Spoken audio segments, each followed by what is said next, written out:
Я Лалухоев Алихан, являюсь директором Бейсджамп-клуба «Легенда гор». Это место, то, что мы наблюдаем сзади нас.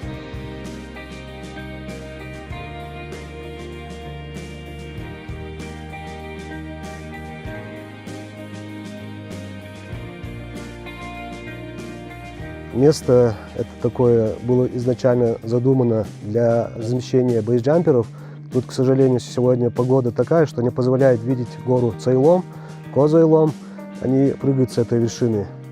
Легенда гор работает более 5 лет. За это время нас посетили туристы с различных уголков мира. Мы стараемся поближе познакомиться и рассказать нашим посетителям о наших традициях, истории, обычаях. Людям интересно продегустировать нашу национальную кухню. Даже проводили как-то пару раз мастер-класс для наших туристов, учили готовить лепешки.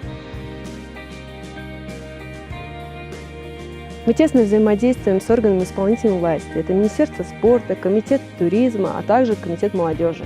Ежегодно проводятся масштабные мероприятия, такие как бейсджампинг, чемпионат по альпинизму. Мы стараемся привлечь к таким мероприятиям наших школьников, студентов, чтобы они смогли пообщаться с именитыми спортсменами, узнать о тренировках, то есть как они добились таких больших успехов.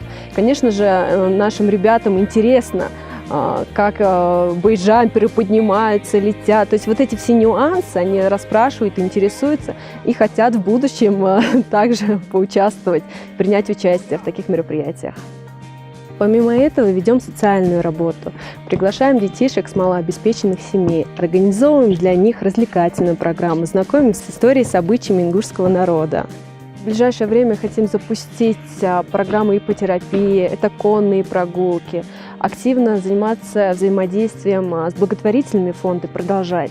А также все наши проекты, которые мы хотим реализовать, в первую очередь хотим сделать доступным для всех слоев населения, вне зависимости от каких-то ограничений. Это люди с ограниченными возможностями, дети с малообеспеченных семей. Мы будем стараться делать доступный отдых для всех.